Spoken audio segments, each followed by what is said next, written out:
Hello, and welcome back to KIIPSODES. I'm Isabel, the Contents Manager of KIIPS, and today I'm joined by Maja, who is a legal engineer at Simmons Wavelength Ltd, and who completed her LLM at King's College London. In today's episode, Maja is going to be describing her journey after graduating from King's, what she does at Simmons Wavelength, and how she made the jump from being interested in legal innovation to engaging in innovation herself. Welcome to KIIPSODES, Maja. It's so nice to have you. Hi, thank you for having me. Yeah, to get started, would you like to give a brief introduction to yourself and Simmons Wavelength? Sure. I'm Maja. I am originally Slovenian, but I did my bachelor's in European law at the Maastricht University. And then I decided that I really want to do an LLM and I really want to do something that's more technical, but still has a connection to law in a way. So I decided to do the IP and information law specialization at King's. And roughly around the same time, I also got the role of a part-time legal engineer at Simmons Wavelength, a company which was at the time already part of Simmons & Simmons, because it got acquired during summer of 2019, if I'm not mistaken. And in October 2020, that converted into full-time role, and now I'm still here. Yeah, that's really great to hear. So you completed your LLB in European law. What made you decide to pursue your graduate studies in IP then? I was convinced I like something connected to technology during my bachelor years still, but I was attending a lot of hackathons. At some point, I also represented Maastricht University at this very cool project, an initiative called Law Without Walls, where I, little knowing, I would meet probably, I don't know, 30% of my team at Simmons Wavelength there. And I had this friend, Pierre, and he actually introduced me to the co-founders of Wavelength. Not to mention that the person running the Law Without Walls at the time was Erica Conchita Pagano, who you know very well, and is now, and I'm working with her now closely in Simmons Wavelength. So yeah, that was kind of the start of how I got into this whole legal tech landscape, and got acquainted with concepts like agile thinking and design thinking. And I had no idea what that was before. It was the first time I heard the word legal engineering, so that was a shock. Yeah, I'm sure that must have been a really big change. On that note, I think that's a good place to transition to talking about Simmons Wavelength. If you could just give us a little bit more information about what the team does and how it relates to Simmons & Simmons as a whole. Yeah, sure. So Simmons Wavelength was acquired, like I already mentioned, by Simmons & Simmons, which is a global international firm, and they got acquired by them in 2019. But it was actually established in 2016, and it was the first regulated firm of legal engineers. And that begs the question that I probably need to explain what legal engineering is.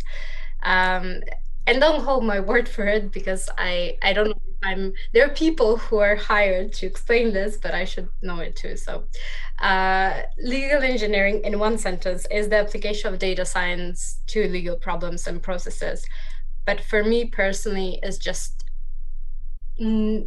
having some sort of knowledge about technology, really taking that and really applying it to all types of legal problems, whether it's about processes, whether it's about substantial problems, whether it's about how to communicate certain legal problems and outcomes to clients, consumers, other C-suite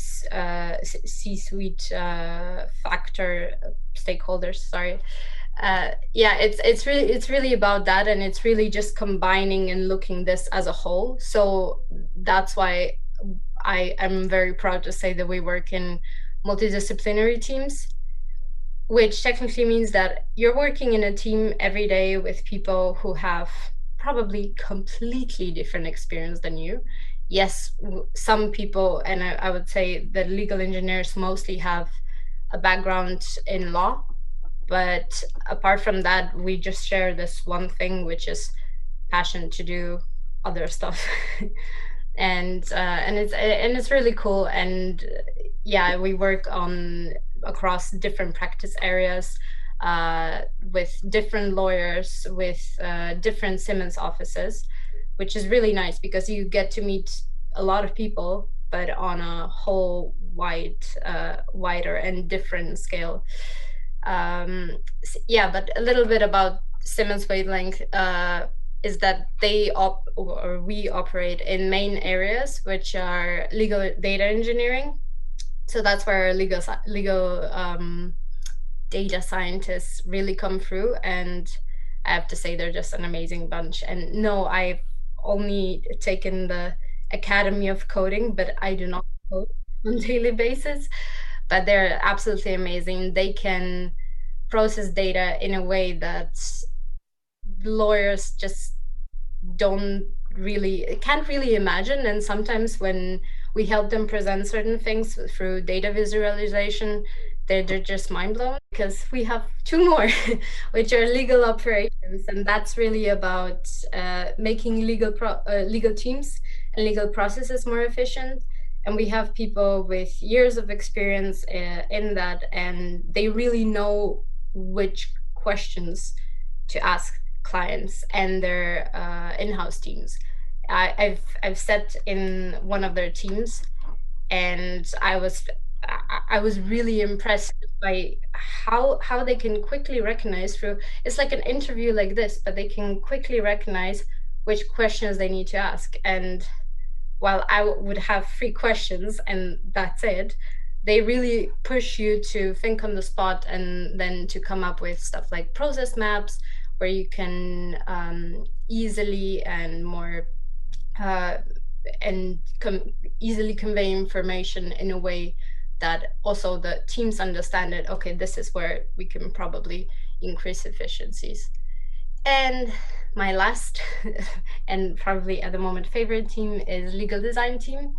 And currently I'm sitting within legal design, and that is probably the most new area of operating, but we're developing massively.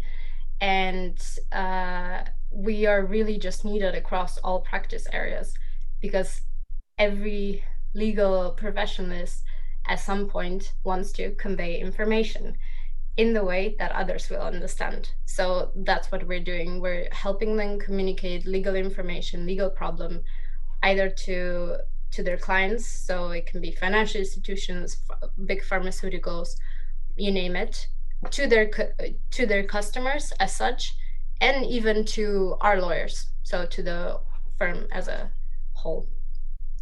Yeah, that's a little bit about Simmons Wavelength. Thank you. Yeah, that was really interesting. So it seems like the 3 different teams are achieving similar goals, but just going through different means to get there. So how did you end up on the legal design team? Did you purposely ask to be put there, or did you just kind of stumble into it? Yeah, so when I said different teams, I think I should make one thing clear, is that we don't only have 3 teams, we actually have more, but that's kind of our main areas of operating. So for example, one team could combine data engineering and operations, because obviously you need to gather data in order to see the whole operation going through. But yeah, I'm currently in a team that more exclusively deals with legal design. So how I ended up there? It's a good question. I think when I was in part-time role, I was just doing, a little bit in that team, a little bit in the other team. And then I think I quickly realized that you really need to get your hands on the project to understand what you're dealing with. And also it's much easier to take initiative if you know what you're doing, but if you're in one team and you're like, okay, I'm gonna really dive deep into this. And that's something that I think it's quite different from most traditional law firms, how they train their trainees, is because here it's really up to you to do stuff. And I was a bit uncomfortable with it at the beginning, to be honest, because I have a feeling like lawyers are, or at least people who are trained for legal professions, are really rule based. And even if when you're thinking in more like when you're really trying to do some complex thinking or some design thinking, you're still doing that because somebody told you that you need to do this. Even when I was doing Law Without Walls, I was very driven. I was like, okay, I'm going to innovate now, but I only did it because somebody told me, because somebody showed me what are the 3 steps that I'm later going to talk about. But yeah, in terms of working in Simmons Wavelength, it really is based on an initiative of each employee. And I ended up in legal design after realizing that I probably want to do other stuff. So I was doing some legal operations, some process mapping and stuff like that. And then I quickly realized that actually legal design and conveying information, actually dealing with legal documents, is something that I would like to do more. So yeah, you get to express your preferences for sure. Yeah, I suppose you never really know how well you're going to do something or how good you're going to be at it until you get your hands in it and you start actually engaging with it. And on that note, I think a lot of KIIPS members are law students. And you, I believe, knew about KIIPS even before you joined Simmons Wavelengths. So how do you go from that stage, from being interested in legal innovation to actually creating stuff, building stuff from substance? Because obviously there's no manual that tells you how to innovate. Well, it's a process. We go about a certain process, and then in the end, something comes out, and that something is usually a result of different people, different teams thinking differently, and it just comes out as something that is actually innovative. Although that's a cliche saying. But it really starts at the beginning, and it starts by understanding the problem, not just solving something that you think, you look at the problem like this, you're like, okay, our client wants this, so we're just going to give them this. No, you really need to understand what is their actual problem, because it can happen so many times that clients don't know what their problem is, or even better, they don't have a problem and they just want something, and it's really up to you to discover that. And I think that's also the beauty of working in this profession and working with legal professionals. And the next step is just analyzing the capabilities and constraints. Okay, that a client wants, I don't know, a potato, but you have a pear. Are you really able to offer them a potato? You're not. Are you able to offer them a potato shaped pear? Perhaps. And then that was a bad example, but you get the gist.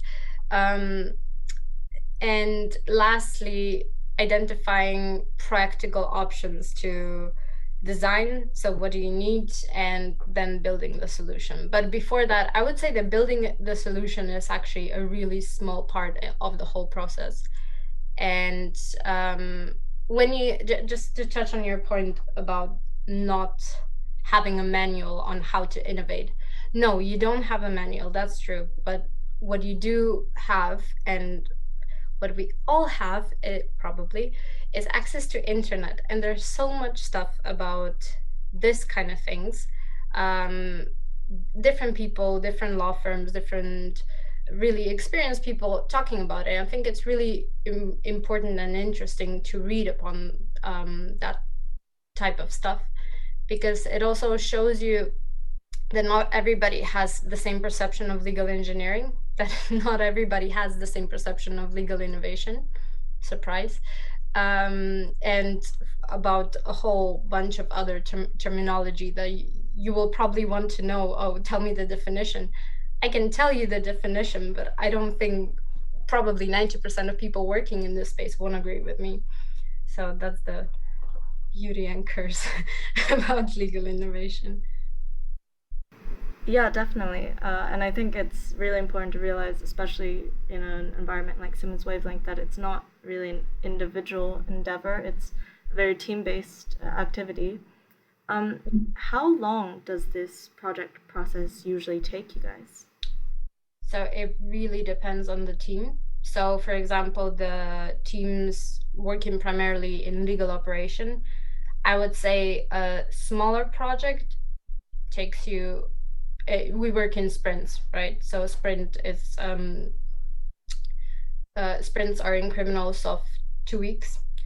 So you plan for every 2 weeks, what do you need to do, what are you going to do, and then at the end of every 2 weeks you have sort of a retro where you go about what happened and what can we do to improve the way we work, and what went well mostly, so you can implement it further on. But yeah, so I would say for teams in working with legal operations, smaller projects 2 months, bigger projects years. Zero problem, it can go on for however you want, because there's always something that you can still do to improve the process. The only where it stops is usually the client saying, okay, thank you for your help, that was really helpful, but we want you to do at the, I don't know, the implementation stage or so on. For legal design, it can be very bespoke, very quick tasks, or it can be bigger projects. So for example, for one international financial institution, we did a redesign of their terms and conditions for mortgages, for home loans, and that was I don't know, I think it was like a 3 or 4 month project. So it can be long, it can be short. It really just depends on the project. Legal, about the data engineering, I would say they tend to take longer, but once you have something and you know you can reuse it, that will obviously be done in no time. Yeah, I think that makes a lot of sense. Yeah. For our next question, and you touched on this briefly already, but I think a lot of law students, myself included, feel barred or hindered from pursuing a career in legal engineering because we don't have that STEM or tech background. And I mean, obviously, you're an example that it is possible to pursue that field, but do you think that it is truly a limiting factor, or do you think that these straight law students do have a particular role to play in firms like Simmons Wavelength? I think that everybody can do it, really. Like I'm not a special person in this equation. A lot of people with with really diverse backgrounds have done it, and a lot of people were, even I'm sometimes wondering, but how come you ended up in this? Because at least law and tech, I think it's something that is quite trendy in a way. And I mean, our generation is very well aware of technology around us. So I think normally we would start thinking about stuff like, oh, but wait, AI, I've heard this word before, but what is it? There's there's got to be like some legal implications about the right of explanation in GDPR, right? And that's when you start thinking about this, and you're like, oh, and then you take courses like AI Law and Society at King's, where you're just like, huh, okay, there's much more to it than that. And then you take other courses like competition law and IP in what was it, in media industry, and then you're like, okay, there's literally diverse problems, but all surrounding either the same technology or so many different technologies. But I think as a law student, you will come in touch with the concept of technology and how broad it can be. And, you know, even for right of ownership, you have so many cases about, oh, can an AI be the creator and the owner of his work? You know, just thinking about that and just being aware that it is a thing. I think it helps you to also get involved into this field. So you're like, okay, maybe I want to do something that is at the crossroads of law and of technology. But some people really have random backgrounds and they still end up in this profession, and that's completely fine, and that's actually really good, because they bring experience that you could never have. For example, we have ex-teachers, and that's something that you would be surprised, but it's incredibly valuable to have someone like that on your team. And it's also something new. You're doing something in the landscape that is evolving literally every day. So that's really cool. So about the point of who can do it, who can do legal design, in a sense, I think everybody can do it, but also I prepared a little something just for KIIPS people, because I found this blog on your website. It's supposed to be a blog article, I think, about dilution. And not my favorite topic, but I did write my dissertation about trademarks, so I'm gonna take it. And I actually went and analyzed it with one of the readability tests. So that's also a really important point, that whatever you do in legal design it needs to relate to your audience. You need to know who your audience is, and you need to know what are you trying to achieve. What purpose is the document created for? And is it accessible? I think yours is pretty accessible because it's literally black on white, but maybe an icon or two wouldn't hurt. But then I analyze it, just a text, and what I found out is that this flash score, one of the scores of how to test readability, is called flash score, is on the level of Harvard Law Review.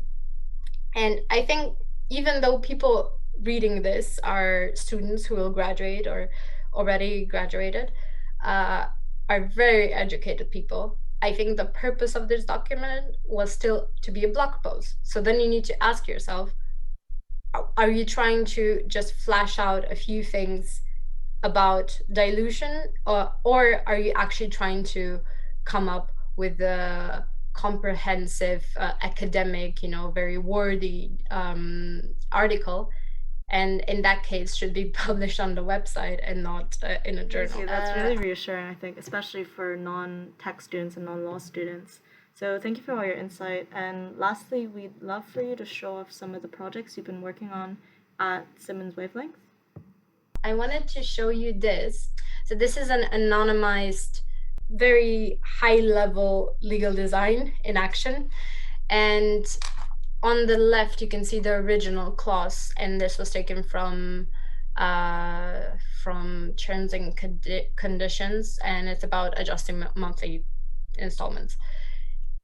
Of course, this is all comprehensible, and it's fine. It's written in the legal language, 1, 2, 3, 4, 5 and the clause is for A, okay, that's all fine. But do we really understand it? Do we really understand it as a consumer, especially if this is meant for layman people who maybe don't have a legal background? Do we understand what it's supposed to say? And that's where we come in, and we communicate this in the way. So here, obviously, you have we came up with branding colors of Acme. We don't know what Acme is, but let's say this is a financial institution, and we redesigned this clause in a way that really helps consumers understand what the clause is trying to say, what their obligations are, and what their action is, and also how does it affect them, because that's the most important thing. And by doing and redesigning stuff like that, you're not only helping customers of your clients, but you're really helping clients as well, because it is in their it is in their interest to have customers who understand what their terms are saying, because I'm not sure if this is the ratio, but I would say the more they understand the clauses, the less you're going to have complaints that relate to the fact that they don't understand what they're reading. So yeah, that's just a little something. And other projects relate also just to redesign playbooks, to let's say maps relating to data transfer advice. So we did a project for a telecommunications company